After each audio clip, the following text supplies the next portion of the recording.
qu'on nous affiche la vision, s'il vous plaît.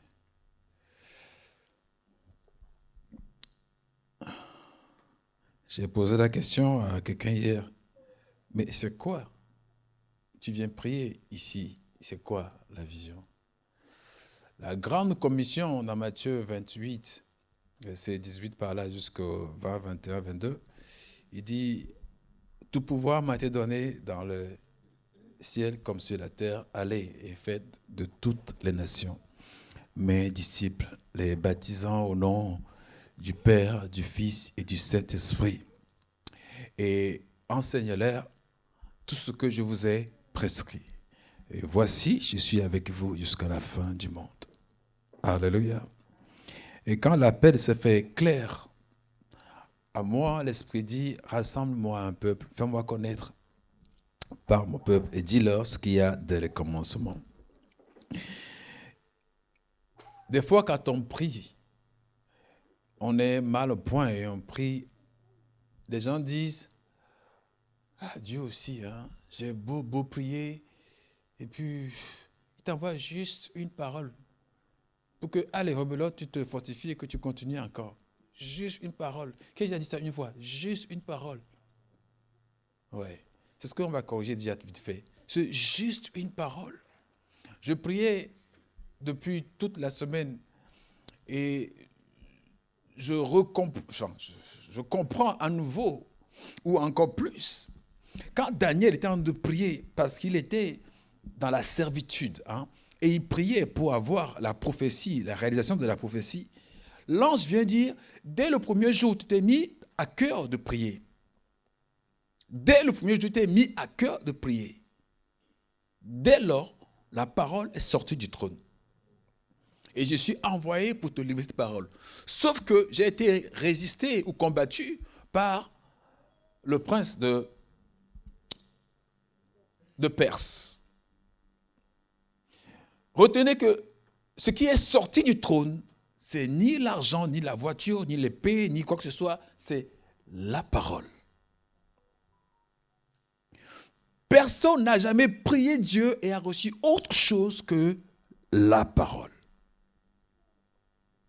Et quand vous dites des fois juste une parole, ça veut dire que vous ne comprenez pas ce que c'est que vous avez reçu. Parce que Dieu ne donnera rien d'autre que sa parole. Quand les gens étaient malades, Dieu a envoyé sa parole. Il n'a pas envoyé un docteur, un chimiste, il a envoyé sa parole. Il dit, je n'ai point honte de l'évangile, car c'est une puissance. Donc ce que Dieu t'envoie, que tu dis juste une parole, c'est une puissance. Et quand tu as la grenade dans ta main, que tu ne sais pas si c'est de la grenade, bah, tu peux ne pas l'utiliser à bon escient. Quand tu ne sais pas ce que c'est que la parole, tu peux ne pas l'utiliser de la façon qu'il sert de le faire. De Genèse à Apocalypse, quand les gens prient, hein, Dieu envoie toujours la parole. Donc quand tu pries et que je t'envoie une parole, dis pas, qu'attends-tu recevoir sinon? Alléluia. Qu'attends-tu recevoir? Quand tu pries Dieu, il t'enverra surtout la parole. Même si tu envoies quelqu'un, c'est pour que cette personne te donne aussi la parole.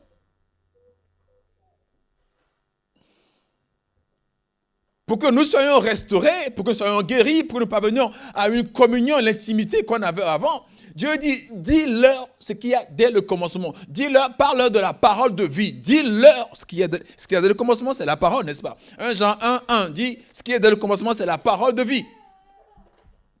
Donc quand vous priez que vous recevez le juste une parole, c'est la parole suffisante pour vous. Suffisante pour le besoin pour lequel vous priez. Alléluia. Au lieu de négliger la réponse, il fallait plutôt la prendre, la semer. Il a dit, je le crois, afin que cela te soit imputé à justice. Comme c'est le cas à Abraham. Abraham priait pour dire avoir, on va le voir tout de suite, pour avoir l'enfant, la postérité. Dieu lui a dit quoi? Dieu lui a envoyé une parole. Alléluia. Dieu a envoyé une parole. Abraham parle de fécondité. Dieu lui a envoyé une parole. Et on dit, et Abraham crut à la parole qui lui a été donnée. Donc quand toi tu pries et qu'on t'envoie une parole, que fais-tu de cette parole? Alléluia. Quand toi tu pries, tu reçois ce que tu appelles juste une parole. Que fais-tu de cette parole que tu as reçue?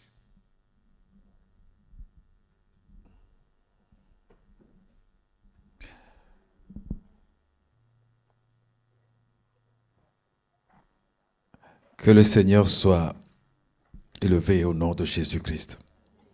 On néglige des choses qu'on ne doit pas négliger. Faute de compréhension ou faute d'ignorance peut-être, mais on néglige ce qu'on ne doit pas négliger. On néglige ce qu'on ne doit pas négliger. La Bible dit dans la fin des temps, les hommes seront égoïstes, amis de l'argent. Le premier sur la liste, c'est quoi? C'est ça, égoïste.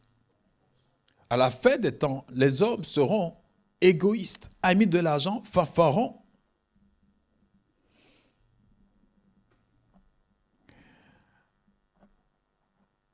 Il y a 2 semaines, un frère me voit et dit, je sais que tu attends que je change ça. Il y a une habitude qu'il a et il me dit, je sais que tu attends que je change ça. C'était au téléphone d'ailleurs. Et puis je dis, répète ce que tu viens de dire. Il me répète. Et je lui dis, si la parole qu'on prêche chaque jour ne te pousse pas à un changement, à quoi te serviraient mes conseils? La parole de Dieu n'est pas plus puissante qu'un conseil humain? Je dis, ne négligez pas ça. Quand vous dites juste une parole, c'est problématique. Juste une parole, ce n'est pas bon pour un croyant de dire. C'est ce que tu attends recevoir, c'est la parole. Donc, si tu sais que tu fais quelque chose qui n'est pas adapté, et que tu dis, ah, on attend que tu changes, mais si la parole ne te change pas, si tu n'ouvres pas ton cœur à la parole, ça ne sert à rien les conseils qu'on te donnera. Le facteur clé qui change les croyants, c'est la parole. La soumission, c'est face à la parole. Si tu ne l'es pas, peu importe ce que l'homme te dit, ça va être un chantage. Des fois, tu dis à telle personne, non, ne fais pas ci. Il te dit, ah, si tu dis ça, bon, j'arrête de faire ce que je fais. Dans ce cas, c'est que la parole... On n'est pas chrétien par chantage et on ne fait pas non plus un service par chantage. Alléluia. Dans ce cas, j'arrête de faire ce que je fais. Dans ce cas, j'arrête de faire ce que je fais. Parce qu'on va te réprimander, on va te faire une... Dans ce cas, j'arrête ce que je fais. Si la parole, retenez bien que si la parole n'est pas à même de vous faire changer, du courage à ce frère ou à cette sœur ou à cet homme de Dieu qui va vouloir vous conseiller. Parce que sa parole n'est pas plus élevée que la parole de Dieu. On est d'accord? La parole d'un conseiller n'est pas plus élevée que la parole de Dieu. Dans ce livre, on y trouve les histoires, on y trouve l'instruction, on y trouve aussi la prophétie. Mais quand vient l'instruction et que l'instruction ne te corrige pas, même les conseils, ça ne servira à rien. Même les conseils, ça ne servirait à rien. Les hommes, à la fin des temps, et nous sommes, quand vous ne le savez pas, nous sommes dans cette fin de temps. Même la science dit, j'ai lu ça il y a quelques mois ou années, dans Science et Vie, magazine Science et Vie, que j'étais abonné.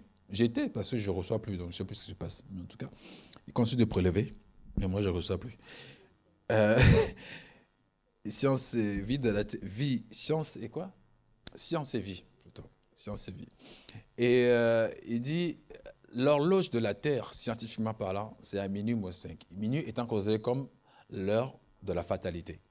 L'heure où tout s'écroule, où la Terre n'existera plus. Donc, scientifiquement parlant, on est à minuit moins 5.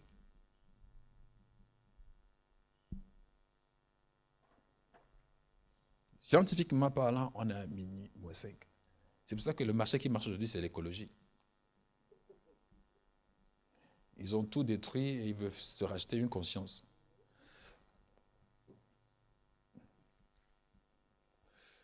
Et spirituellement, on n'en est pas loin non plus. On n'en est pas loin. Et que quand je compte les années, vous savez, le 7e jour, c'est toujours le jour de l'éternel, n'est-ce pas? Et je dis vite fait avant d'aller à la parole. Vous savez que le 7e jour, c'est le jour du Seigneur ou pas? Vous le savez. Parce que même les païens savent ça en plus. Que le 7, c'est le chiffre de Dieu. OK. Et qu'un jour, dans les calculs qu'on ne comprend pas, vaut 1000 ans. D'accord? Et que 1000 ans vaut comment? Et vous savez que depuis la création, depuis Adam, jusque là on parle aujourd'hui, on a fini 6000 ans.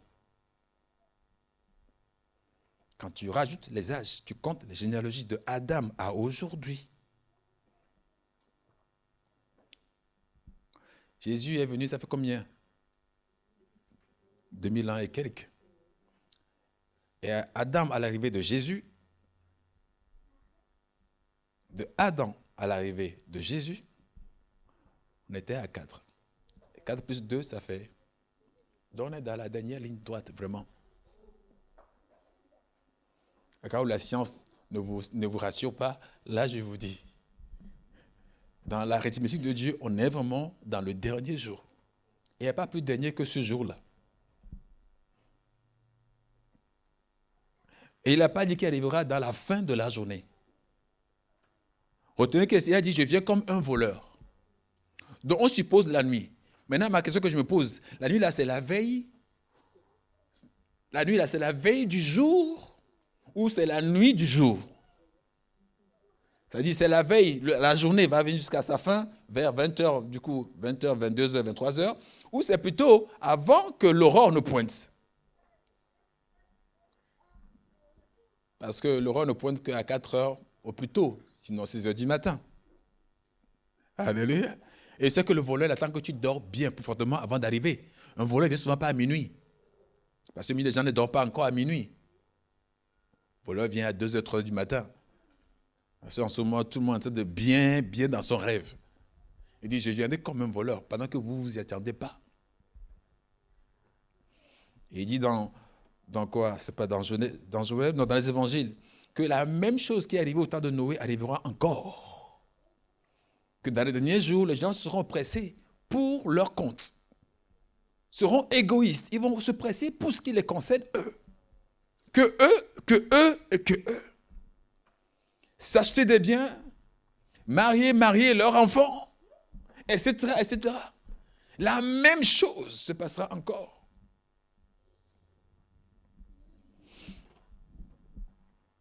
Et Jésus pleure sur Jérusalem en disant que si toi aussi tu avais su, si seulement tu avais su ou tu avais connu le jour de ta visitation,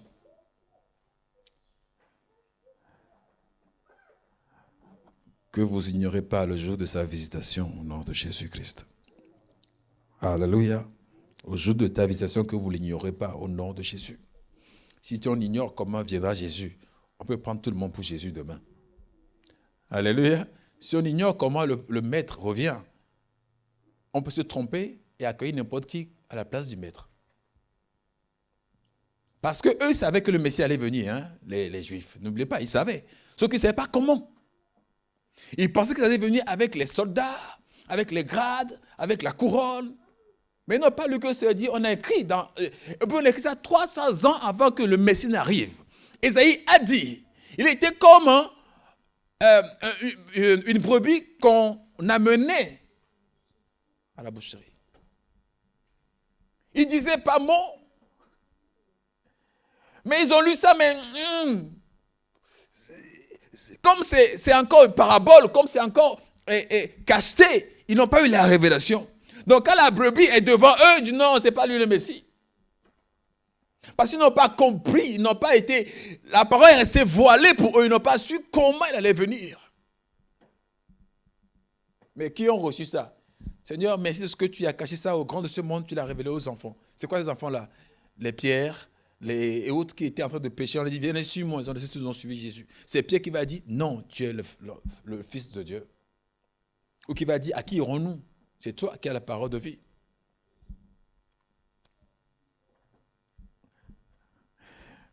Alléluia. Alléluia. Que Dieu vous donne de la révélation au nom de Jésus-Christ. C'est pour ça, ne négligeons pas la parole de Dieu. Quand nous prions, nous allons recevoir que la parole. C'est ça que Dieu donne. Le moment de la parole, c'est le moment de recevoir ce que Dieu donne. C'est vraiment ce que Dieu donne. Ce que Dieu a en stock pour nous, c'est la parole. Il dit, en Jean 17, quand il priait pour les apôtres avant de partir, dans la chambre haute, il priait pour eux, avant qu'on l'arrête d'ailleurs, avant qu'on l'arrête plutôt, Jean 17. Il dit, Seigneur, sanctifie-les par ta vérité. Ta parole est la vérité. Donc, encore une fois, quand je parle de vérité, ne cherchez pas dans la rousse. Dieu dit, la parole, là, est la vérité. C'est ça la définition biblique de la vérité. C'est la parole de Dieu. Il dit, vous connaîtrez la vérité et la vérité vous affranchira. La vérité, ce n'est pas l'expérience d'un homme. Ce n'est pas la vie d'un homme. Ce n'est même pas son intimité. La vérité que tu dois connaître, c'est la parole de Dieu. Vous connaîtrez la vérité et elle vous affranchira. Jésus n'a jamais dit une seule seconde, une seule fois qu'il y a des vérités. Et que chacun a sa vérité. Ce sont les phrases qu'on dit, non? Chacun a sa vérité. Il n'a jamais été question de chacun a sa vérité dans la Bible. Il n'y en a qu'une seule vérité. Et elle répond au nom de la parole de Dieu. Il dit, la connaissance de cette vérité nous affranchit. Et je disais vendredi, ceux qui n'étaient pas là, franchement, je ne sais pas quoi vous dire, mais la connaissance aussi du mensonge te lie. La connaissance du mensonge te lie. Et aussi à savoir ce que ça veut dire mensonge bibliquement. Et non dans l'académie. Bibliquement, ce que ça veut dire mensonge. Oh, gloire soit rendue à Dieu. Le but de ce qu'on fait ici, c'est que tout le monde parvienne à la connaissance du Seigneur. Ouais, que tout le monde parvienne à la connaissance du Seigneur. Et que Christ soit formé en nous, au nom de Jésus-Christ. Que Christ soit formé en nous, au nom de Jésus-Christ. Nous allons à la parole. L'introduction fut longue. L'imputation de la justice. L'imputation de la justice. Tout à l'heure, il disait que l'amour de Dieu qui s'est manifesté en Jésus-Christ. L'amour de Dieu s'est manifesté en Jésus-Christ. Et si je vous dis quels sont les éléments, vous devez citer l'un des éléments qui se trouvent dans l'amour de Dieu manifesté en Jésus-Christ, vous allez être à court de mots. Vous allez dire une, deux choses et peut-être, et même pas d'ailleurs. Tout dépend de la connaissance de chacun. Mais l'imputation de la justice. Ceux qui ont fait le droit ou ceux qui ont fait... le droit peuvent peut-être vite comprendre là où on veut en venir. Vous savez, quand une définition très vite, il y a amputation, mais je ne parle pas de l'amputation. D'accord? L'amputation, on t'enlève quelque chose. Jusque-là, c'est bon pour tout le monde. Et imputation, on t'accorde quelque chose. Vous avez compris déjà ça ou pas? Il y a des gens à qui on a imputé un membre. Ça, c'est amputation. Mais je parle de l'imputation, de la justice de Dieu. Galates. Romains chapitre 4, versets 1 à 5. Quelqu'un d'autre nous trouve Galates chapitre 3.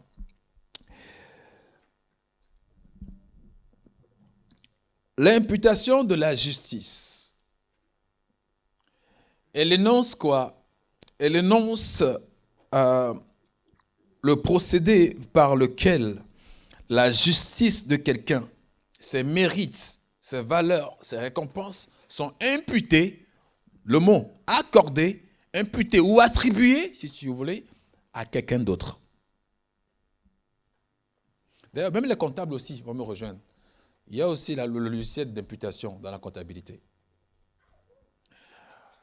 Quand on dit quelque chose est imputé au niveau comptable, c'est qu'il y a un avoir qui t'a été attribué. Ce n'est pas toi qui as travaillé pour avoir ça, mais il y a un avoir de quelqu'un qui t'est maintenant attribué à toi. Cela t'est imputé comptablement. Et ça se comprend.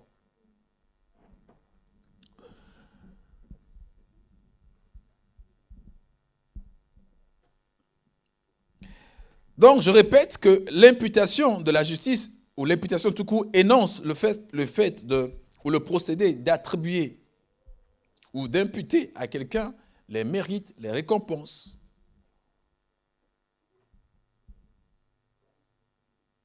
Comme si c'était les siens, comme si ça venait vraiment de la personne.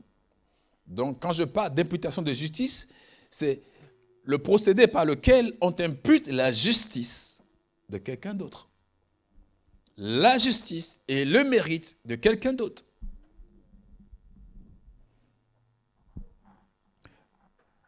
Alléluia. On est dans Romains ou pas? Ok. On va lire Romains chapitre 4, donc verset 1 jusqu'à 5. C'est sur cette base-là que Dieu approuve les hommes. Donc, il faut bien qu'on ouvre nos oreilles, l'entendement, qu'on comprenne. C'est sur cette base-là que Dieu approuve les hommes qui viennent à lui. C'est qui veut lire? Oui. Romains 4, versets 1 à 5. Oui. Que dirons-nous donc d'Abraham, notre ancêtre? Qu'a-t-il obtenu par ses propres efforts?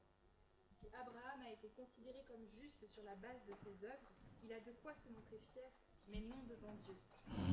En effet, que dit l'Écriture? Abraham a eu confiance en Dieu, et cela lui a été compté comme justice. Or, si quelqu'un accomplit quelque chose, le salaire est porté à son compte, non comme une grâce, mais comme un dû. Amen. Si quelqu'un ne fait rien, mais croit en celui qui déclare juste l'impie, sa foi lui est comptée comme justice. Alléluia. Alléluia. C'est clair, c'est limpide, non? C'est pas clair? J'aime bien quand il dit, mais que dit l'Écriture? Au fait, nous avons des explications, nous avons notre logique, nous avons nos pensées, nous avons été à l'école, nous avons fait des recherches. Mais au final, que dit l'Écriture? C'est ce qui compte au final. Il dit au final, que dit l'Écriture finalement? Que dit l'Écriture? Que dit l'Écriture? Cela fut imputé à Abraham comme justice. Cela fut imputé à Abraham comme justice. À celui qui ne fait point d'œuvre, mais qui croit en celui qui justifie l'impie, sa foi lui est imputée à justice. À celui qui ne fait point d'œuvre, mais qui croit en celui qui justifie l'impie, sa foi lui est imputée à justice. Or, Dieu a envoyé son Fils parce qu'il a tant aimé le monde qu'il a envoyé un bon cadeau, afin que quiconque reçoit ce cadeau ne périsse point, mais ait la vie éternelle. Dites-moi, c'est qui te fait avoir la vie éternelle? C'est la réception du cadeau ou c'est toi qui fais quelque chose? Dieu a tant aimé qu'il a donné, afin que quiconque croit en lui ait la vie éternelle. N'est-ce pas? Donc, tu ne paies pas la vie éternelle. Tu crois pour disposer de la vie éternelle. Est-ce qu'on est d'accord? Ça peut être étrange. C'est pour ça que je prends mon temps pour que ça rentre bien. Alléluia. Et que ça rentre tellement bien qu'on ne prend pas la grâce pour un chiffon à piétiner. Que ça rentre tellement bien qu'on valorise après ce que le Seigneur a fait pour nous. Qu'on le valorise vraiment. Il dit à celui qu'on pardonne beaucoup, celui-là, Dieu attend aussi qu'il l'aime en retour beaucoup. Si Dieu te pardonne totalement, c'est pour qu'en retour, tu l'aimes aussi totalement. Quand c'est l'amour, ce n'est plus d'effort. Quand il n'y a pas l'amour, c'est difficile à faire les efforts. Mais quand il dit, mon fils, donne-moi ton cœur, Proverbe chapitre 1, parce que le message de Dieu, c'est dirigé vers ton cœur. Une fois que ton cœur est gagné, le reste, il n'y a plus de problème. Mais quand le cœur n'est pas gagné, tout ce que tu as fait en Christ semble être difficile et pénible. Et pour ça, pour que tu aimes Dieu, il t'a d'abord manifesté l'amour en premier. Il dit, Dieu nous a aimés en premier, car pendant que nous étions encore sans force, ou pendant que nous étions encore pécheurs, Christ est mort pour nous.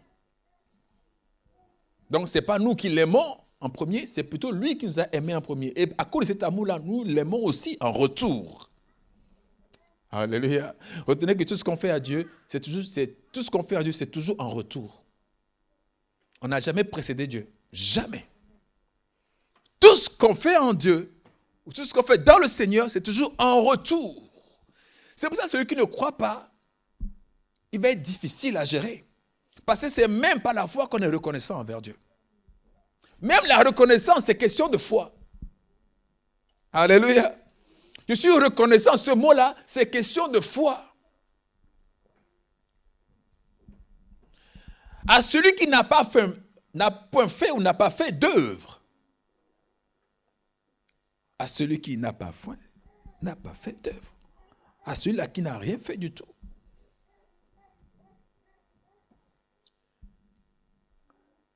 Le texte n'est pas sur Abraham, mais je viens de me rappeler une chose.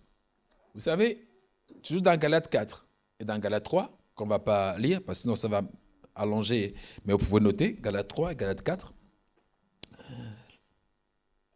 Les gens pensent à tort que Abraham, lorsqu'il a déclaré père de foi, lorsque Dieu l'a déclaré que cela a été imputé à justice, les gens pensent qu'Abraham était déjà circoncis. Permettez-moi de vous rappeler qu'Abraham est circoncis à 99 ans, au moment où Ismaël, son fils, avait 13 ans. C'est dans Genèse chapitre 17. Or, cette déclaration faite à Abraham se passe dans Genèse chapitre 15. Il y a au moins 2 chapitres avant. Alléluia. Ce n'est pas à cause de la circoncision qu'il est déclaré homme de foi ou homme juste devant Dieu. Parce que la déclaration de Dieu a été faite longtemps avant que Abraham ne circoncis toute sa maison.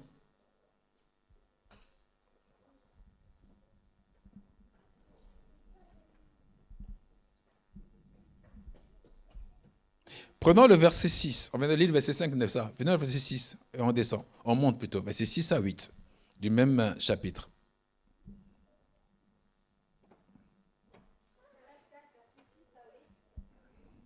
Et parce que vous êtes ses fils, Dieu a envoyé dans votre cœur l'esprit de son fils qui crie Abba Père. Ainsi, tu n'es plus esclave, mais fils. Et si tu es fils, tu es aussi héritier de Dieu par Christ. Autrefois, vous ne connaissiez pas Dieu. Non, Galates 3, 6 à 9 plutôt. Ouais, on était à 4. Juste un chapitre avant. Galates 3.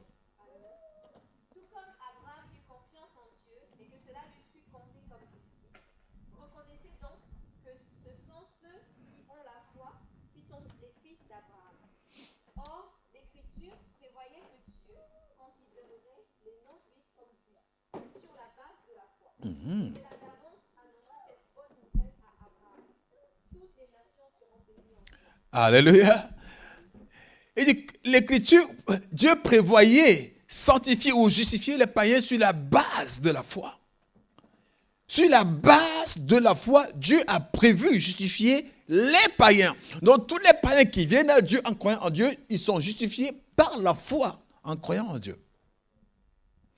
C'est sur cette base-là. Et comme Paul a dit, je répète, si même un ange venait vous dire autre chose, qu'il soit anathème, parce que c'est faux. À l'évangile de Dieu, il ne faut rien ajouter et rien retrancher. Ne mettez pas votre logique dedans.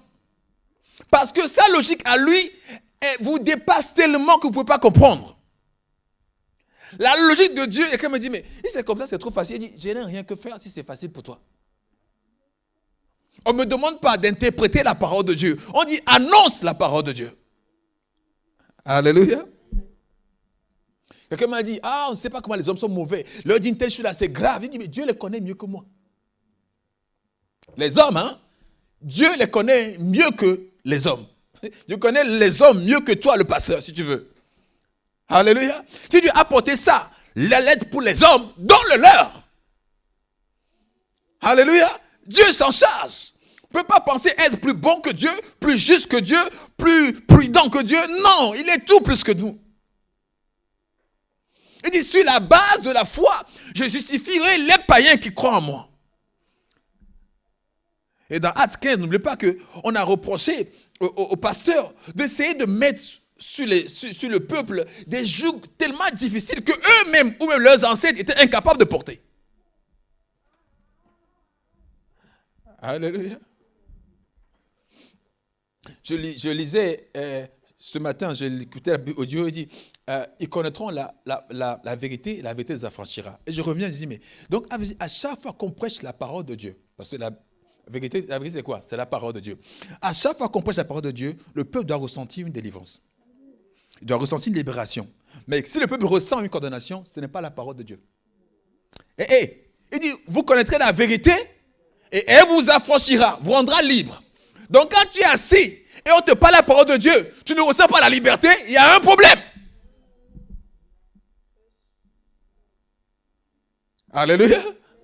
Quand tu es assis, on parle la parole de Dieu, ce que tu dois ressentir, même si on te fait des reproches, ce que tu dois ressentir quand même s'y rendre, c'est que tu te sens libéré de quelque chose.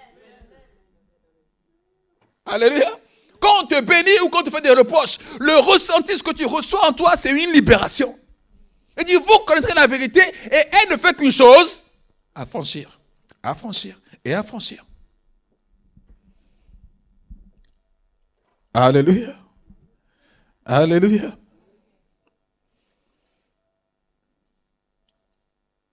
Sur la base de la foi, Dieu justifie les païens. Et toi-même qui es ici, Dieu sur la base de la foi. Maintenant, si tu glisses ça et toi tu dis non, sur la base de mes œuvres, tant pis pour toi. Christ ne sert à rien du tout. Il dit c'est sur la base de la foi que Dieu a prévu. Il n'y a pas une autre juridiction. Dieu a prévu de te justifier sur la base de la foi. Juste, il ne veut pas sa foi. Sur la base de la foi. Et Dieu a longtemps en avant annoncé cette vérité. Et le privilège de ça, c'est que il dit, les nations seront bénies en toi, Abraham, ou à cause de la foi, cela lui fut imputé à justice. Oh, vous savez que personne n'est juste, même pas. Personne. Même pas une seule personne. Ça n'existe pas. Il y a eu une imputation de justice sur la base de la foi. Sur la base de la foi. En fait, les bontés de Dieu te sont déversées sur la base de la foi. Parce que tu crois en Jésus, cela t'est imputé à justice. Or, il dit, dans la maison du juste, il y a bien-être et sécurité. Il y a richesse et il y a longue vie. Qui est juste ici? C'est celui qui croit en Jésus-Christ. Alléluia. Psaume 112. Dans la maison du juste, il y a bien-être, il y a richesse, il y a sécurité, il y a longue vie. Est-ce toi, on parle de toi ou pas? Il dit, sur la base de la foi, on nous impute la justice de Jésus-Christ. N'oubliez pas d'ailleurs, quand il dit, souvent dans Romains encore, il dit, vous savez combien notre Seigneur était riche, de riche qu'il était devenu pauvre, afin que de par sa pauvreté, nous puissions devenir riches. Ok. Il dit aussi que, afin que, celui qui est pendu au bois, afin que la bénédiction d'Abraham ait pour les païens son accomplissement.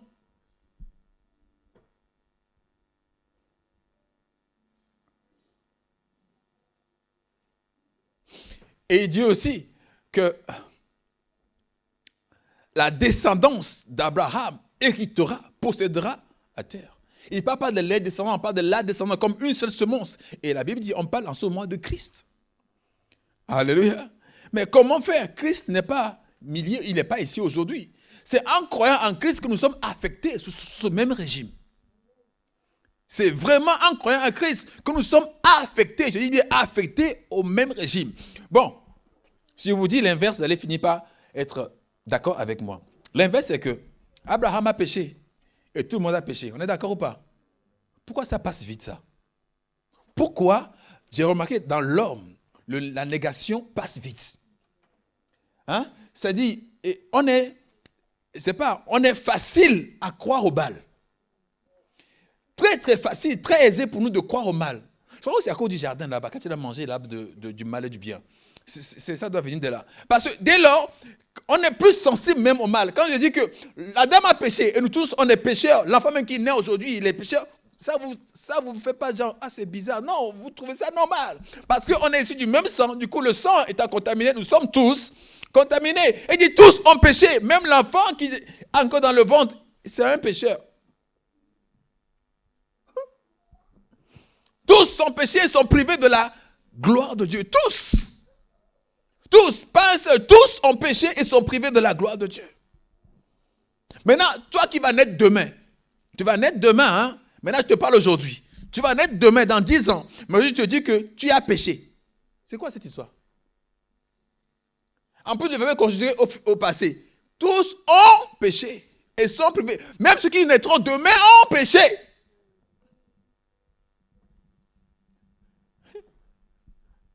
Alléluia. Parce que la première fois j'ai lu ça, j'ai dit à mon père, mais ça vous concerne. Il me dit pourquoi? Je dis la Bible était écrite avant que moi je sois né. C'est écrit au passé. Il dit non, ça concerne l'humanité. Il dit dans ce cas, même ceux qui vont naître après moi aussi ont déjà péché. Tous ont péché. Pas tous pécheront ou tous. Non, tous ont péché. Et depuis le passé, tous sont privés de la gloire de Dieu. Vous me suivez? Et là, c'est facile à croire. Maintenant, quand il dit maintenant dans Romains 5, je crois, verset 17, que de même que par une seule personne, la mort a gagné, a régné toute l'humanité. De même aussi, l'envers de la pièce, c'est la même pièce, hein? Je n'ai pas une pièce ici, mais c'est la même pièce. Il y a la face et quoi? Pile. Voilà, je vous ai eu. C'est quoi quelqu'un m'a dit l'envers, c'est ça? Donc, pile ou face?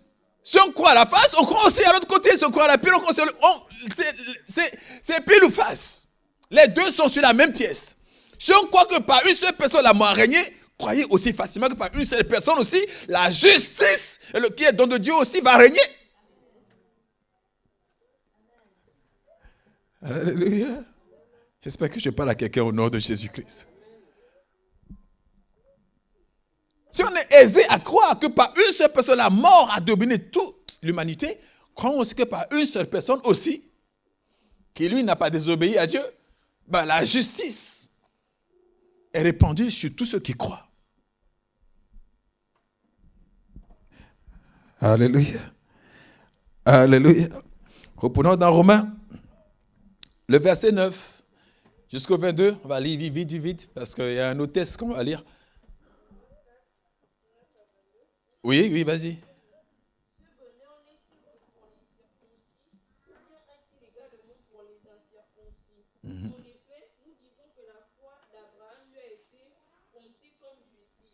La foi lui a été comptée comme justice. Écoutez bien, comptée comme justice, oui. Quand est-ce que cette foi d'Abraham lui a été comptée comme justice? Quand? Bon, retenez que circoncision, c'est une œuvre de la chair. Tu le fais. Toi-même, tu prends un truc et tu fais la circoncision. C'est pas spirituellement, ça se fait physiquement.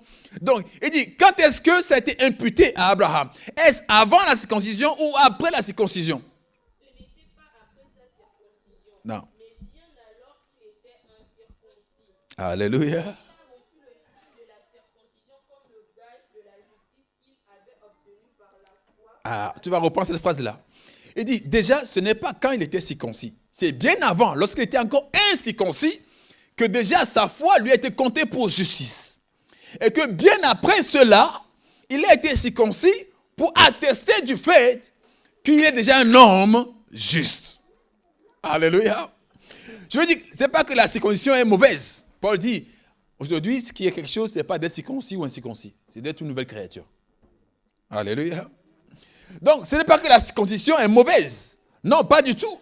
Mais elle vient pour attester, si tu veux, aux yeux des hommes, que tu es approuvé de Dieu. D'accord? Mais ce n'est pas ça, ce n'est pas la circoncision qui te fait approuver aux yeux de Dieu. Non. Elle donne un témoignage aux humains que tu es approuvé de Dieu. Est-ce qu'on me suit? Mais Dieu lui donne ton approbation pendant que tu crois. Même sans circoncision.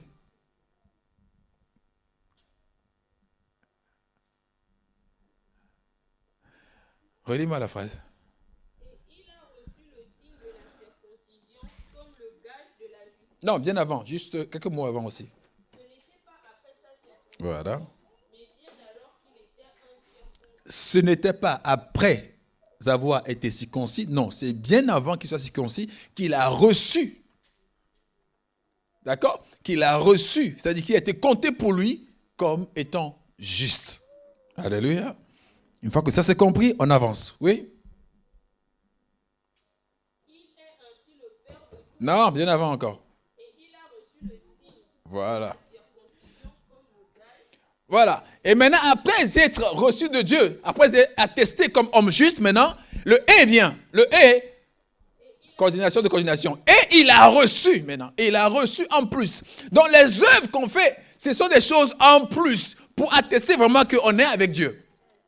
J'ai dit une fois que les œuvres de la foi, c'est bien.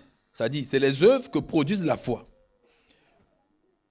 Les œuvres. La foi produit les œuvres. C'est-à-dire, la parole produit la foi produit les œuvres. D'accord? Reste debout. La parole produit la foi produit les œuvres. D'accord? Mais ce n'est pas le schéma inverse qu'on faisait là. Genre, la parole produit les œuvres et les œuvres vont produire la foi. Alléluia. Or, sans la foi, il n'y a aucune œuvre qui est aux yeux de Dieu une œuvre. Sans la foi, il n'y a pas d'œuvre. Alléluia. Il y a les œuvres que quand il y a la foi. Ça me suit ou pas? Il y a les œuvres que lorsqu'il y a la foi. Donc, quand on fait les œuvres, retenez que ce n'est pas pour croire. Puisqu'on croit déjà, sinon on ne fera pas les œuvres. Donc là, la circoncision que Abraham fit, c'est pour attester qu'il croyait déjà. Il ne fait pas la circoncision pour croire, pour être juste. Il le fait après avoir cru. Alléluia, on se comprend ou pas? Donc les œuvres viennent attester que tu es vraiment croyant aux yeux des hommes. Mais ce n'est pas par les œuvres que tu crois. Non. Non. On se comprend au nom de Jésus-Christ. Ça rentre. Vas-y. Et il a reçu le signe de la circoncision comme le gage de la justice qu'il avait obtenu par la foi alors qu'il était incirconcis. Comme le gage. Hein? Comme le gage. Ça, c'est comme le gage de ce qu'il avait reçu avant par la foi. Il a reçu ça par la foi. De toute façon, il n'y a rien que vous allez recevoir sans la foi dans le Seigneur. Partez de là. Il n'y a rien. Alléluia. Il n'y a rien. Il n'y a rien. Oui, continue. Il est ainsi le Père de tous les incirconcis qui croient. Aïe, aïe, aïe. Que la justice soit aussi portée à leur compte. Hey, afin que quoi? Ça, c'est dit. Vous lisez Genèse chapitre 15, vous trouvez ça dedans. C'est dit avant de quelqu'un qui était à l'époque, avant la grâce, si on veut ainsi dire. Même si moi, je trouve la grâce partout en Genèse, Exode. Il y a la grâce partout dès le début. Mais ce n'était pas une juridiction. On est d'accord? Ce n'était pas une norme. Non, ce n'était pas ça. C'était encore la loi. Il dit, mais il a reçu ça pour être le Père de tous ceux qui croiront aussi, pour être justifiés. Afin que eux aussi, ça leur soit imputé à justice. Alléluia. Ça leur soit imputé à justice. On va prendre deux exemples d'une histoire où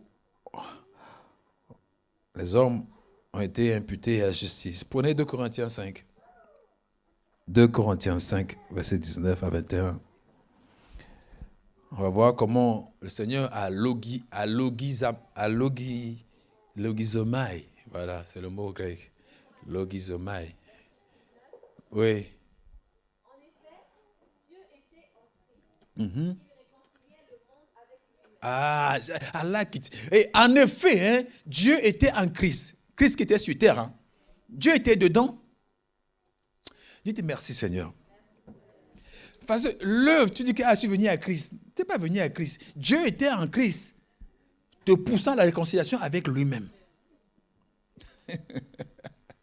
Alléluia. Dit Dieu était en Christ, réconciliant le monde. Donc ce n'est pas que nous. Dieu veut réconcilier tout le monde entier qui veut. Il dit, Dieu ne veut pas qu'un méchant meure. Dieu veut que tout homme soit sauvé par la connaissance.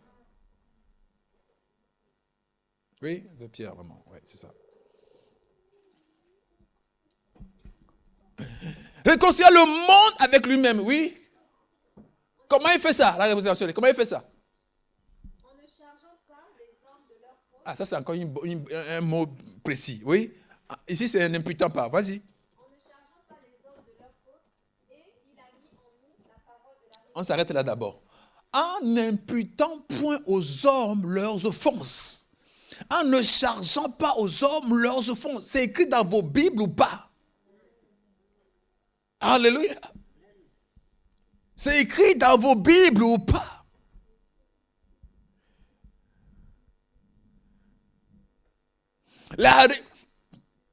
Bon, retenez que le mot réconciliation sous-entend que toi et moi, on a eu une querelle.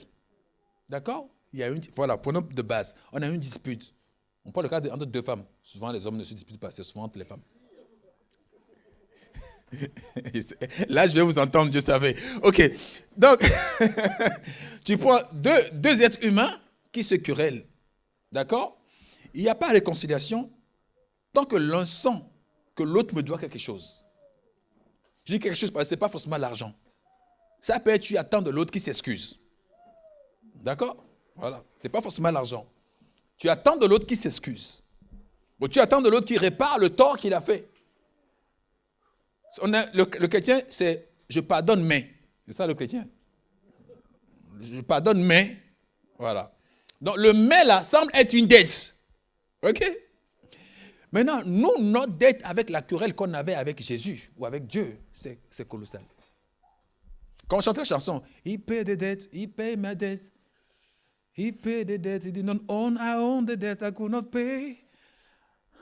I needed someone to wash my sins away. D'ailleurs, la version qu'on chante aussi, oh happy day, when Jesus wash, he washed my sins away. Que les païens chantent sans savoir qu'on parle de réconciliation avec Dieu.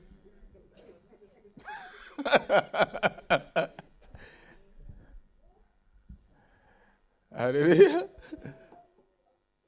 La dette qu'on devait rembourser à Dieu, c'est qu'on soit trouvé pur devant lui, sans soupçon, sans tâche, sans rien du tout. Rien de péché.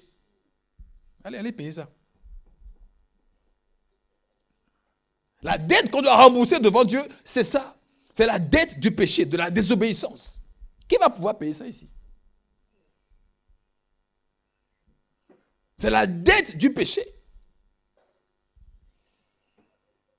Vous voyez, comme la loi nous a amené à la conclusion qu'on ne peut pas. C'est ça le bénéfice de la loi. La loi nous amène à comprendre qu'on ne peut pas. C'est ça la juridiction de la pédagogie de la loi, c'est de nous faire comprendre que you can't, on ne peut pas. Alléluia. Et Dieu lui-même s'est transformé en réconciliateur. Vous savez, quand vous avez un problème avec deux personnes, il y a une troisième qui vient réconcilier, non? Qui joue l'ONU. On est d'accord? Enfin, du moins, qui essaye de jouer l'intermédiaire pour réconcilier deux personnes.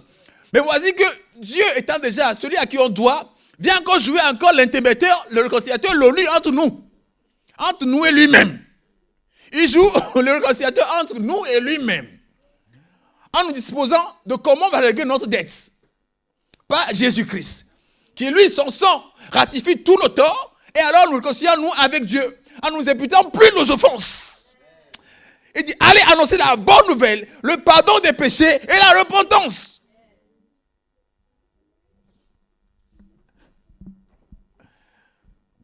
N'imputant pas les offenses aux hommes. Alléluia. Il faut que l'évangile soit prêché et qu'on dise aux gens, va, je ne te condamne plus, moi non plus. Et maintenant, ne pêche plus. D'abord le va. Et la non-condamnation. En ça, l'homme trouvera la force pour ne plus refaire. Mais quand l'Église dit, ne refais pas d'abord, et après Dieu te pardonnera, c'est tofloco. C'est du mensonge. Alléluia. C'est du mensonge. Comment c'est aligné l'ordre, c'est mauvais. Il dit, où sont ceux qui te condamnent? Il n'a pas dit que tu faisais même bien, maman. Non, Dieu n'a pas dit que ce que tu faisais était bien. Il dit, mais où sont ceux qui te condamnent? Moi non plus. Première nouvelle, premier échange que Dieu fait avec la femme, c'est du fruit. Je ne te condamne pas. Peu importe ce que tu as fait, peu importe comment c'est énorme. Moi qui suis Dieu, je ne te condamne pas. La première nouvelle annoncée à une âme, c'est ça. Je ne te condamne pas. J'ai pas honte de l'évangile. Tu m'aimes, tu m'aimes pas. Dieu m'aime. Alléluia. Première chose à dire aux hommes qui viennent à Christ, c'est que Dieu ne te condamne pas. Que ça soit ancré, que ça reste. Dieu ne te condamne pas. L'évangile, est-il s'arrête là? Non, évidemment. Maintenant, il dit va. Ça veut dire reste pas à l'endroit où on t'a cloué. Avance, sois dans le mouvement. Avance. Alléluia. Va. Et pendant que tu vas, ne fais plus la même chose. Repends-toi. Ne pêche plus. Vous voyez que c'est la troisième phrase. Mais l'église, on veut commencer par la troisième phrase. On veut commencer par ne pêche plus. Et personne n'y arrive. Parce que même le pasteur qui dit ne pêche plus, lui aussi pêche. Bon, je vous vois. Vous, quand on dit péché, il n'y a que 3 péchés capitaux. Vous, quand on dit péché, vous voyez que 3 choses. Hein? Ah! C'est grave. Alléluia. Quoi? Tu seras sauvé toi et ta famille. Quoi? Tu seras sauvé toi et ta famille. Prenons 2 Samuel, chapitre 2. Quelqu'un me prend si vite fait Romains, chapitre 5, versets 12 à 17. Romains 5 d'abord, et puis on va faire le dernier après, Logizomai et après. Oui. Mm-hmm. Et par le péché, la mort, de même la mort a atteint tous les hommes, tous ont péché. En effet, avant que la loi ne soit... Tous ont péché parce qu'un seul a péché au départ. Retenez l'équation. Tous ont péché parce qu'au départ, un seul a péché. La suite. En effet, avant que la loi ne soit donnée, le péché était déjà dans le monde. Or, le péché n'est pas pris en compte quand il n'y a pas de loi. Oui. La mort a régné depuis Adam jusqu'à Moïse, même sur ceux qui n'avaient pas péché par une transgression semblable à celle d'Adam, qui est l'image de celui qui devait venir. Mais il y a une différence entre le don gratuit et la faute. Oui. En effet, si beaucoup sont morts par la faute d'un seul, la grâce de Dieu et le don de la grâce qui vient d'un seul homme, Jésus-Christ, ont bien plus abondamment été déversés sur beaucoup. Alléluia. Alléluia. Je crois que des fois, nous, quand on tombe sur la parole, on lit, on comprend. Mais quelque part, on se dit, non, ça ne peut pas être si simple que ça. Hein? Ça ne peut pas être si simple que ça. N'oubliez pas que Jésus nous appelle méchants comme vous êtes. La description en fait de nous, c'est ça. Méchants comme vous êtes. Donc, quand tu dis que ça peut pas être simple, ça, c'est ta nature méchante là qui exprime ça. C'est ta logique est une logique de méchanceté de base. Et tu trouves ça, tu dis non, hein, c'est trop beau pour être vrai. C'est trop facile. Alléluia. J'ai entendu ça plusieurs fois dans mon cœur moi-même et chez les autres aussi. Mais il dit, mes voix ne sont pas vos voix. Vos voix sont trop méchantes. Mais si vous voulez une comparaison, autant les cieux sont au-dessus de la terre, autant mes voix sont au-dessus des vôtres. Regardez la distance à parcourir. Retenez que Dieu n'est pas dans votre conception. C'est une autre réalité, le Seigneur. C'est un autre monde. C'est une autre vie. Alléluia. N'essayez pas d'insérer l'infini dans votre petitesse. Ça ne va pas marcher. Ça ne va pas marcher. Dieu est plus grand que nos consciences, il est plus grand que nos vérités, nos savoirs. Il est plus grand que ces choses-là. 2 Samuel chapitre 9. 2 Samuel chapitre 9. Versets 1 à 13. Et je vais t'arrêter assez souvent. Oui? David demanda, reste-t-il encore quelqu'un de la famille de Saül pour que je lui fasse du bien à cause de Jonathan? Waouh! David et Saül. Vous connaissez l'inimitié qu'il y avait entre eux? J'allais dire l'intimité, mais non. L'inimitié qui était entre les deux. Vous vous rappelez? Quelqu'un a voulu la mort de l'autre jusqu'à sa propre mort. David, le roi, il dit, les choses là, dans l'histoire, a été écrit pour qu'aujourd'hui, nous ne fassions pas les mêmes erreurs. Les choses dans la Bible ont été écrites avant pour que nous qui vivons un temps moderne, nous ne commettions pas les mêmes erreurs. David se lève dans son palais et puis dit, bon, reste-t-il encore quelqu'un de la maison de Saül? À première vue, normalement c'est pour le tuer. À première vue, c'est pour le finir. Parce que s'il y a encore un enfant de quelque part, mon trône n'est pas sécurisé. Il peut réclamer son dû après. Y a-t-il encore quelqu'un de la maison de Saül? Mais pour que je lui fasse du bien à cause de Jonathan. Pour que je lui fasse du bien, mais pas à cause de Saül, à cause d'une autre personne. Alléluia. Il veut imputer la justice de Jonathan à une autre personne. Comprenez bien, il rentre à la maison libre. Il veut imputer le mérite de Jonathan, si on veut, à une autre personne. Continuons. Oui. Il y avait un serviteur de la famille de Saül. Nommé Siba, oui. C'est nommé Siba, que l'on fit venir vers David. Le roi lui dit, es-tu Siba? Il répondit, pour te servir. Le roi dit, n'y a-t-il plus personne de la famille de Saül pour que je fasse preuve envers lui de la bonté de Dieu? Siba répondit au roi, il y a encore un fils de Jonathan. C'est bon, s'arrêtez là un peu. N'y a-t-il plus personne dans la maison de Saül pour que je juge envers lui de la bonté de l'Éternel?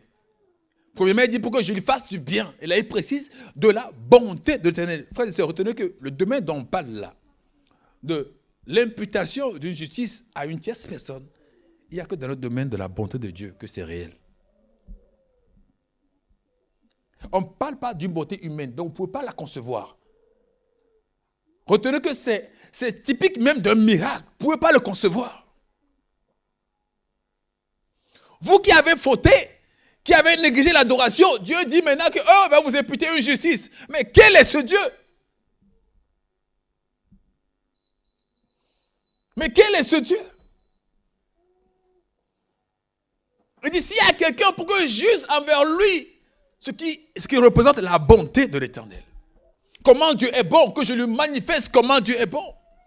C'est pour ça le premier verset lu ce matin, on dit l'amour de Dieu qui a été manifesté en Christ. Je dis, wow, est-ce qu'on sait quel amour a été manifesté réellement en Jésus-Christ? Est-ce qu'on comprend la mort de la croix, que c'est une substitution, que la mort c'était à nous et qu'une autre vie devait être la nôtre aujourd'hui?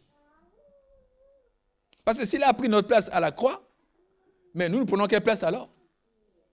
Ça aussi, il faut se demander. On dit, il a pris ta place à la croix. Ok. Maintenant, quelle est ta place maintenant? Tous les croyants sont d'accord qu'il a pris notre place à la croix. Mais on ne se demande jamais quelle est notre place alors. C'est au pied de la croix. S'il a pris la croix, nous on reste au pied de la croix pour prendre un bout. Alléluia. Il a pris ta place. Maintenant, il te donne quelle place? Alléluia. Il a pris ta place pour te donner quelle place alors?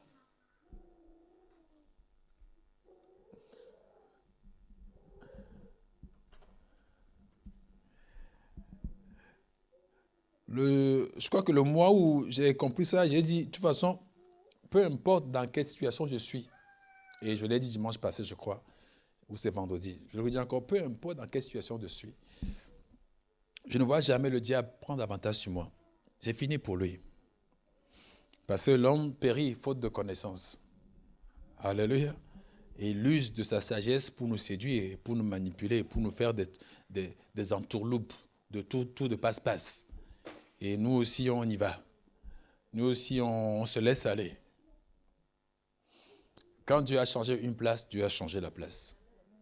Quand Dieu t'a transféré des ténèbres à son admirable lumière, il n'a pas qu'à essayer, il l'a fait. Amen. Alléluia. Ce n'est pas un essayage pour voir si ça va marcher. Non, il a fait. Et quand il dit qu'il a pris ta place à la croix, tu n'es plus à la croix, ni rien qui représente la croix. Laissez des catholiques porter leur croix. Ça, c'est eux. Alléluia. Et puis leur croix est longue comme ça. Oui. Quand Jésus dit, chacun portera sa croix. Retenez, quand Jésus parle de ça, il n'était pas encore allé à la croix. Alléluia. Il n'était pas encore allé à la croix.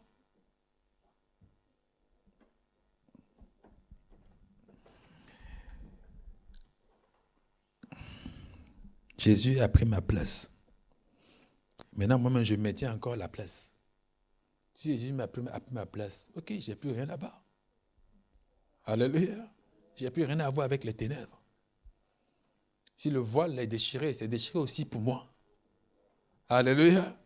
C'est déchiré aussi pour moi, pour que je voie bien les bontés de Dieu, ce que Dieu a fait pour moi. Si le voile est déchiré dans le temple, c'est déchiré aussi pour moi. Parce qu'un voile, c'était les mystères qui sont ouverts. Un voile déchiré, c'est les mystères qui sont ouverts. À l'époque, les gens n'avaient même pas la Bible. Il n'y a que le personne qui parle qui avait la Bible. Et vous tous vous écoutez, et puis vous partez. Les mystères ne sont pas révélés. Un voile déchiré, c'est les mystères révélés. Alléluia. Il dit si l'évangile est voilé, il est voilé que ceux qui périssent. Parce que ceux qui périssent ne voient pas la lumière de Dieu. Ils ne voient pas briller l'évangile. Ils ne discernent pas les privilèges de l'évangile. Ils ne discernent pas. Du coup, ok.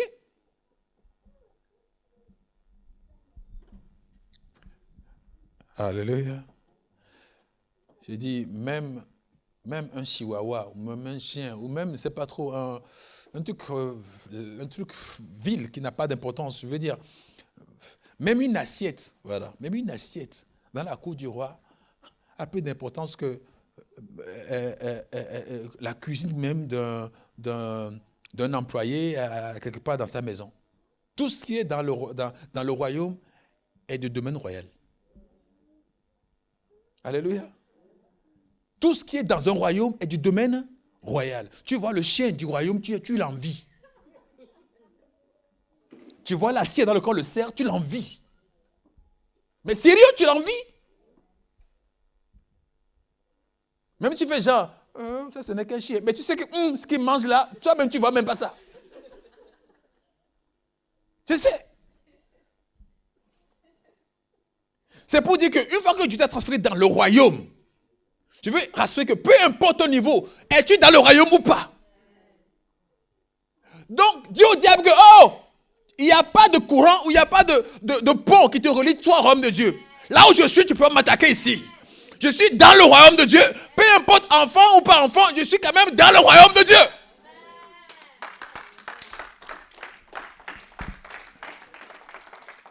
Qui vient pas te dire, tu n'es qu'un enfant, tu n'as pas un niveau spirituel pour me challenger. Tu ne comprends pas quelque chose. Je suis dans le royaume. Et même quand Dieu a des enfants dans le royaume, il met des armées pour les protéger, les enfants. Alléluia. Oui. Un jour, je vois à la télé, j'ai vu, je crois, c'est pas une fille de Monaco, là, de prince machin, et qui avait un chien dans la main. J'ai vu le chien là avec les bijoux qu'on lui a mis. J'ai dit, Seigneur.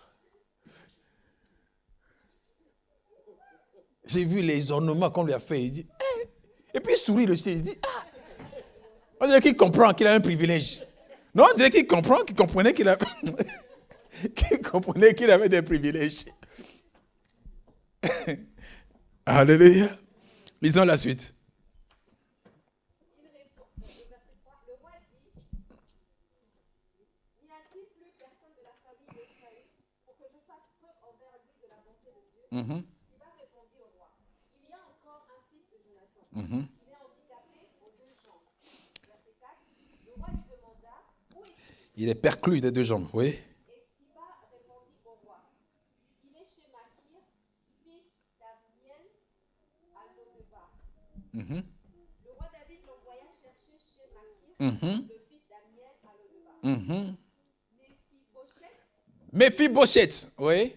Fils de Jonathan, et petit-fils de Saül, vint vers David, tomba le visage contre terre et se prosterna. David dit, Méphibosheth. Il répondit, me voici, je suis ton serviteur. David lui dit, n'aie pas peur, car je veux te faire du bien à cause de ton père Jonathan. Je te rendrai toutes les terres de Saül ton Allez, on s'arrête là un peu. C'est juste le verset 13, c'est pas très long le chapitre, c'est juste le verset 13. David lui dit, ne crains point. Ça vous ressent quelque chose? Jésus dit à tout temps, Dieu nous dit tout le temps, ne craignez point. Quand il vient vers toi, ne crains point. C'est pour te faire du bien. Venir à Dieu, c'est pour recevoir du bien. C'est pour ça. Quand tu viens à l'église et que tu reçois du mal, ce n'est pas... Je ne comprends pas. Si tu viens à Dieu, c'est pour te faire du bien. Aucun père ne fait du mal à son enfant. Ça n'existe pas. Alléluia.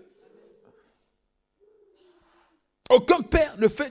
Je ne sais pas comment on comprend l'amour de Dieu, mais ça nous dépasse. Retenez que ça nous dépasse. Ça nous dépasse.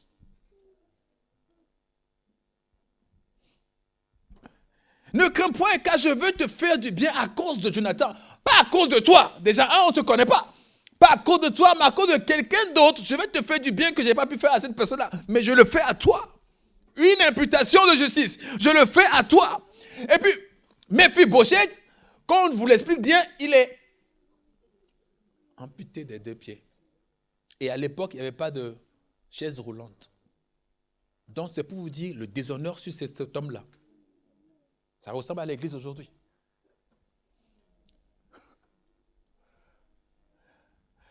Le déshonneur sur cette vie-là ne peut pas avancer. Et à l'époque, quand tu es comme ça, tu trimbales avec tes pieds, enfin avec tes mains au sol. Tu n'as pas d'autre hauteur que le sol. Tu n'as pas d'autre hauteur que le sol. C'est une vie comme ça que David a dit non. Je veux lui faire du bien, montrer la bonté de l'Éternel à cause de Jonathan. C'est la même chose que Dieu te fait du bien à cause de le sacrifice de Jésus-Christ. Pas à cause de toi, non. Mais à cause de Jésus, il veut que l'église qui est courbée se redresse. Il veut que ta vie qui ne marche pas soit dans la dignité. C'est ce que Dieu veut. À cause de son fils Jésus-Christ. Il dit, lui qui n'a pas épargné son bon fils qu'il a livré, à combien plus forte raison ne nous donnera-t-il pas toutes choses avec lui? Romains 8, 32. Donc c'est à cause de Jésus qu'on reçoit les biens qu'on reçoit. Alléluia. Je dis bien, c'est à cause de Jésus-Christ qu'on reçoit le bien qu'on reçoit. C'est l'enfant en lui qui nous dispose à recevoir tout ce qu'on peut recevoir de Dieu. Chaque fois que tu te juges par rapport à tes œuvres, tu vas être déçu. Toi en premier, pas Dieu, hein, même toi en premier. Dieu dit, il suffit de rater, dans la loi, il y a 610 lois. Hein, il y a 610 lois. Il suffit de rater un pour que tu sois coupable de toute la loi. Alléluia. J'ai remarqué quelque chose sur la loi que j'ai dit ici. La loi n'encourage pas. C'est-à-dire, il n'y a pas du style du genre, il y a 600 lois. J'ai réussi 609. Et puis tu vas entendre la loi te dire que c'est bien, tu progresses. Avance un peu encore, tu vas atteindre. Non. Pour la loi, tant que tu as faussé le 610e, tu es coupable de tous les 610. C'est ce qu'on ne voit pas souvent. C'est ce que Jésus dit de la loi. Tu omets une et tu es coupable de tous. Alléluia. Alors va réussir les 110 et puis va au ciel. Va. Alléluia. Tu penses que toi, tu as réussi une semaine complète, tu as obéi à 10 lois ou à 9, à 6, 7, et puis il vient à l'église et dit, oh, moi je suis saint. Non, mais tu te trompes. Quelqu'un t'a trompé. Quelqu'un t'a trompé, t'es au flocon. Alléluia. Qui n'a pas pensé d'avoir une mauvaise idée toute cette semaine ici? Qui ne se lève pas parce qu'il n'y a personne? Je dis, mais qui ne se lève pas parce qu'il n'y a personne? Alléluia. Et comprenez que la loi nous montre que notre incapacité à plaire à Dieu. Et il dit, oh, sans la foi. Il n'a pas dit sans la loi. Il dit, sans la foi, il est impossible de lui être agréable. Et David lui dit, que toi qui es paralysé, il dit, je vais te restaurer les terres. Ça parle à quelqu'un, il dit, les années que les catapilaires et les insectes ont mangé, je vais te le restaurer. Mais pas à cause de tes œuvres, à cause de l'Esprit de Dieu que je répandrai sur toi. Alléluia. te restaurer les terres de Saül. Et te donner une table où dorénavant tu vas manger à ma table. À la fin du chapitre, on dit que il a même déménagé pour venir vivre à Jérusalem et chaque jour, il mangeait à la table du roi comme l'un de ses fils. Ça vous rappelle quoi? Dieu ne nous laisse pas une table pour qu'on mange avec lui comme si on était ses enfants.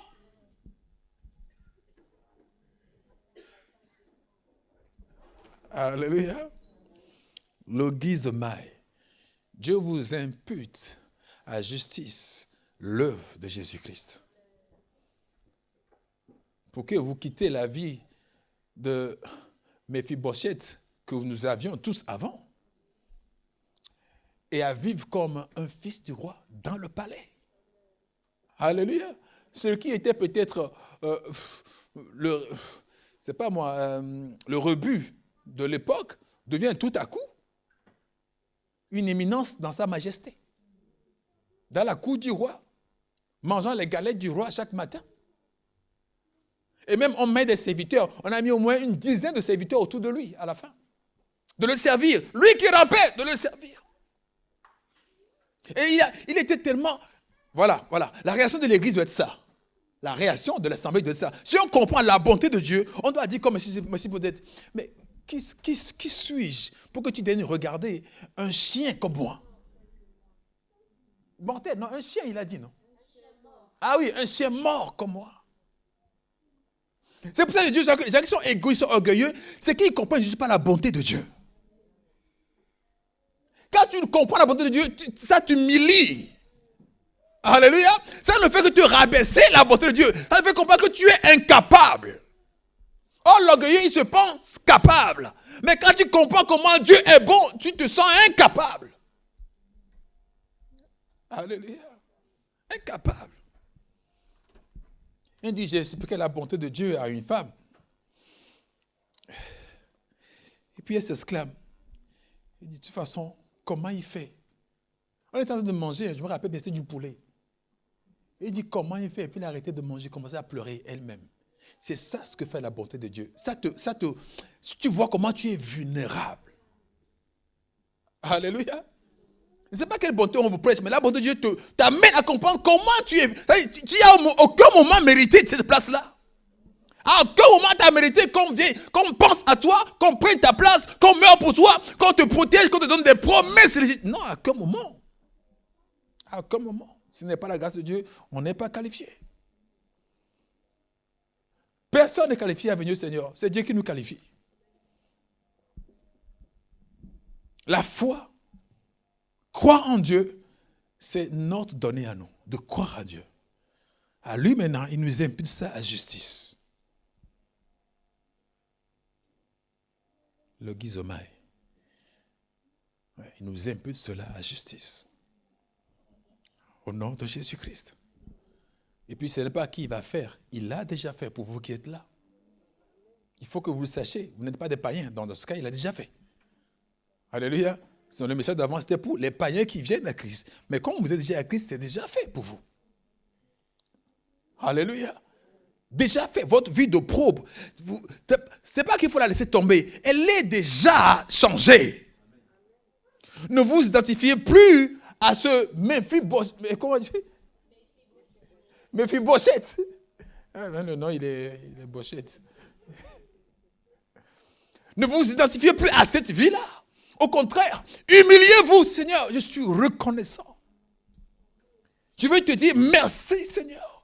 Pour ce que je ne vois pas, mais tu m'aides à comprendre ce que tu as fait de ma vie. Alléluia. Je ne suis pas dans la jungle, à la merci du diable. Et non.